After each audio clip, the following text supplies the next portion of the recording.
Hello students, ఇవాళ మన concept ఏంటంటే ఎలక్ట్రానిక్ కాన్ఫిగరేషన్. ఈ ఎలక్ట్రానిక్ కాన్ఫిగరేషన్ ఎలా రాయాలనేది మనం ఈ వీడియోలో నేర్చుకుందాం.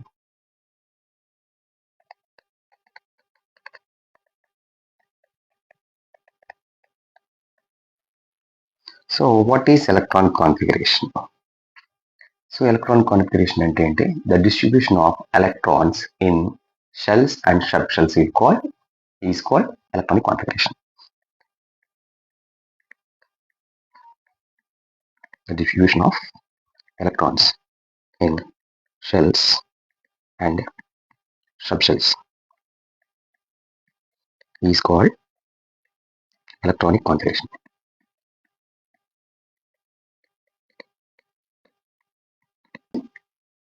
ఈ ఎలక్ట్రానిక్ కాన్ఫిగరేషన్ రాయడానికి మనం మాడ్యులర్ చార్ట్ ని యూస్.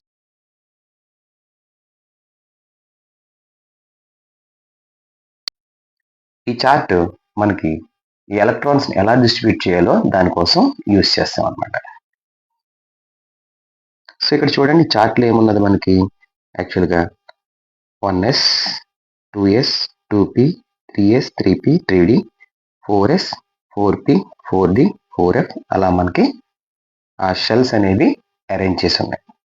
అయితే ఇక్కడ ఫస్ట్ మనం ఎలక్ట్రాన్స్ ఫిల్అప్ చేసేటప్పుడు 1s లోంచి స్టార్ట్ చేయాలి. 1s లో స్టార్ట్ చేసిన తర్వాత యారో చూడండి నెక్స్ట్ ఎక్కడికి వెళ్ళింది 2s 2s తర్వాత 2p 2p తర్వాత 3s 3s తర్వాత 3p 3p తర్వాత 3dకి వెళ్ళకూడదు. నెక్స్ట్ ఎక్కడికి వెళ్ళాలంటే 4sకి వెళ్తుంది. 4s తర్వాత అప్పుడు 3dకి రావాలి. ఇది ఆర్డర్ అన్నమాట. అయితే ఇక్కడ ఒక కండిషన్ ఉంది. ఈ ఎలక్ట్రాన్స్ ని ఫిల్అప్ చేసేటప్పుడు s లో మాక్సిమం 2 ఎలక్ట్రాన్స్ మాత్రమే ఫిల్అప్ చేయాలి. అలాగే p లో మనకి నియర్లీ 6 ఎలక్ట్రాన్స్ మాత్రమే ఫిల్అప్ చేయాలి. అంతకు మించి మనం ఫిల్అప్ చేయకూడదు. అలాగే d లో 10 ఎలక్ట్రాన్స్ మాత్రమే ఫిల్అప్ చేయాలి. f లో 14 ఎలక్ట్రాన్స్ మాత్రమే ఫిల్అప్ చేయాలి. ఇది కండిషన్. ఓకే, సో ఈ కండిషన్ యూజ్ చేసి మన ఎలక్ట్రాన్స్ ఎలా ఫిల్అప్ చేయాలో ఒకసారి నేర్చుకుందాం. అయితే ఇక్కడ ఫస్ట్ మనకి ఈ మాడ్యులర్ చార్ట్ అసమాను గీసుకోవడం మనకి కష్టం కాబట్టి ఒకసారి జస్ట్ ఏ ఆర్డర్లో వెళ్తుంది అనేది ఒక ఆర్డర్ రాద్దాం. ఫస్ట్ ఎప్పుడు కూడా 1s లోకి వెళ్ళాలి. ఇది లోయెస్ట్ ఎనర్జీ లెవెల్. తర్వాత 2s లోకి, తర్వాత 2p, నెక్స్ట్ 3s, తర్వాత 3p, నెక్స్ట్ 4s లోకి వెళ్తుంది. 4s తర్వాత 3d లోకి వెళ్తున్నాం. ఇక్కడ వరకు చాలు మీకు. ఓకే, ఇది ఒకసారి బాగా గుర్తుపెట్టుకోండి. ఫస్ట్ 1s 2 టైమ్స్ s వస్తుంది, 2s 2p, మళ్ళీ 2 టైమ్స్ sp వస్తుంది, 3s 3p, తర్వాత 4s 3d. ఇక్కడ వరకు మాత్రమే మీకు సరిపోతుంది అనమాట.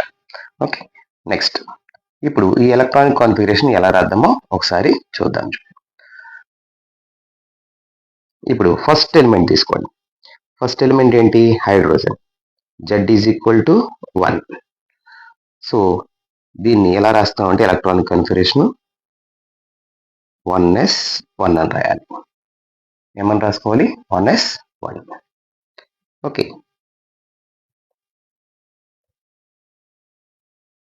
నెక్స్ట్ ఎలిమెంట్ ఏంటి? Helium. Z is equal to 2. దీన్ని 1s 2 అని రాయాలి. నెక్స్ట్ ఎలిమెంట్ ఏంటి? Lithium. Z is equal to 3. దీనికి 1s 3 అని రాయకూడదు. ఎందుకు రాయకూడదంటే మనం ఇందాక కండిషన్ చెప్పాం. ఏంటది? s లో మాక్సిమం 2 ఎలక్ట్రాన్స్ మాత్రమే ఫిల్అప్ చేయాలని చెప్పాం. సో కాబట్టి 2 ఎలక్ట్రాన్స్ మాత్రమే ఫిల్అప్ చేసుకోవాలి. 2 ఎలక్ట్రాన్స్ అయిపోయిన తర్వాత అంటే 1s తర్వాత మనం ఎక్కడికి వెళ్ళిపోవాలి? మళ్ళీ 2sకి వెళ్ళిపోవాలి అన్నమాట. సో అలా ఫిల్అప్ చేద్దాం. సో ఇక్కడ ఏం చేయాలి? 1s 2 తర్వాత ఎక్కడికి వెళ్ళాలి? 2s 1. ఏం చేయాలమ్మా? నెక్స్ట్ 2s లోకి వెళ్ళాలి. నెక్స్ట్ లిథియం తర్వాత next element beryllium. Z is equal to 4. దీనికి ఎలా రాసుకుంటామంటే 1s 2 2s 2. Okay, next beryllium తర్వాత next element boron. Z is equal to 5. దీన్ని ఎలా రాస్తాము? 1s 2 2s 2. ఇక 2s 2 రాయాలి తప్ప 2s3 రాయకూడదు. నెక్స్ట్ ఎలక్ట్రాన్ ఎక్కడికి వెళ్ళాలి? 3లోకి వెళ్తాం, అంటే 2p1 ఇలా నెక్స్ట్ రాస్తాం. నెక్స్ట్ బోరాన్ తర్వాత కార్బన్. కార్బన్ ఎంత? Z=6. సో దీన్ని ఎలా రాస్తాం? 1s2 2s2 2p2. ఒక్కొక్క ఎలక్ట్రాన్ పెంచుకుంటూ వెళ్ళడమే, పెద్ద కష్టమేం కాదు ఇది. Next element nitrogen. Z=7. 1s2 2s2 2p3 రాయాలి, ఒక జస్ట్ ఎలక్ట్రాన్ పెంచుకోవడం. నెక్స్ట్ నైట్రోజన్ తర్వాత ఆక్సిజన్. Z=8. సో దీన్ని ఎలా రాస్తాము? 1s2 2s2 2p4 అని రాయాలి. ఓకే. ఆక్సిజన్ తర్వాత ఫ్లోరిన్. ఫ్లోరిన్ Z= ఎంతమ్మా? 9, అటామిక్ నెంబర్ 9. సో దీన్ని ఎలా రాస్తాం? 1s2 2s2 2p5 అని రాయాలి. నెక్స్ట్ ఫ్లోరిన్ అయిపోయిన తర్వాత నియాన్. Yes, neon. Z=10. దీన్ని ఎలా రాసుకుంటామంటే 1s2 2s2 2p6. చూడండి, pలో 6 ఎలక్ట్రాన్స్ మనకి ఫిల్అప్ అయిపోయినాయి. ఓకే. నెక్స్ట్ నియాన్ తర్వాత ఎంత? Sodium. Z=11. So 1s2 2s2 ఇక్కడ 2p7 అని రాయకూడదు. ఎందుకు రాయకూడదు అంటే ఆల్రెడీ చెప్పాం, కండిషన్ ఏంటి? pలో 6 ఎలక్ట్రాన్స్ మాత్రమే ఉండాలి, దానికంటే ఎక్కువ ఉండకూడదు. మరి 2p అయిపోయింది. 2p అయిపోయిన తర్వాత నెక్స్ట్ ఎక్కడికి వెళ్ళాలి? 3sకి వెళ్తాం. ఏమా? So 2s2 2p6. మరి మిగిలిపోయిన ఎలక్ట్రాన్ ఎక్కడ వేయాలి? 2p6 తర్వాత 3sలోకి వేసుకోవాలి. ఇక్కడ 3sలోకి వేసుకుంటాం అనమాట. 3s1. సోడియం తర్వాత ఏంటి? మెగ్నీషియం. Z=12. సో దీనికి ఎలా రాస్తాం? 1s2 2s2 2p6 3s2 ఇలాగా రాసుకుంటాం. నెక్స్ట్ మెగ్నీషియం తర్వాత అల్యూమినియం. అల్యూమినియం అటామిక్ నెంబర్ ఎంత? Z=13. సో దీన్ని ఎలా రాస్తాము? 1s2 2s2 2p6 3s2 s3 వేయకూడదు ఇక్కడ. 3s తర్వాత ఎక్కడికి వెళ్ళిపోతాం? మళ్ళీ 3pకి వెళ్ళిపోవాలి. 3p1. సో అల్యూమినియం తర్వాత సిలికాన్. Z=14.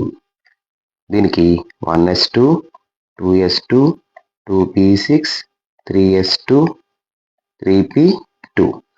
మీకు అలవాటు అయిపోయి ఉంటుంది ఇక్కడ వరకు చూసేటప్పటికి. ఓకేనా? ఎస్. ఇప్పుడు చూద్దాం, సిలికాన్ తర్వాత ఏంటి? ఫాస్ఫరస్. ఫాస్ఫరస్ ఎంత? Z=15. 1s2 2s2 2p6 3s2 3p3 అని రాస్తాం. ఓకే. నెక్స్ట్ ఫాస్ఫరస్ తర్వాత sulphur. Z=16.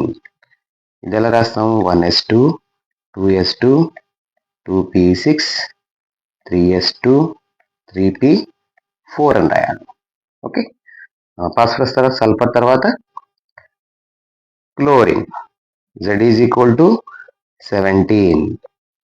1s2 2s2 2p6 3s2 3p5 వస్తుంది. Okay. Next one organ. Organ Z= ఎంతమ్మా? 18. సో 18 కాబట్టి ఇక్కడ ఏం రాస్తాం? 1s2 2s2 2p6 3s2 3p6 6 వరకు వేసేసాం ఇక్కడ. అయితే pలో మళ్ళీ కంప్లీట్ అయిపోయింది. ఆర్గాన్ తర్వాత ఏంటి? Potassium. Z=19. 1s2 2s2 2p6 3s2 3p6 next 4లోకి వెళ్తుంది. చూడండి ఇక్కడ 4sలో. 3p తర్వాత ఎక్కడికి వెళ్తుంది? 4sలోకి. Okay. 4s1. Okay. Potassium. Calcium. Z=20. So కాల్షియంకి ఎలక్ట్రానిక్ కాన్ఫిగరేషన్ ఎలా రాయాలో కామెంట్ బాక్స్లో కామెంట్ చేయండి. ఓకేనా? Thank you.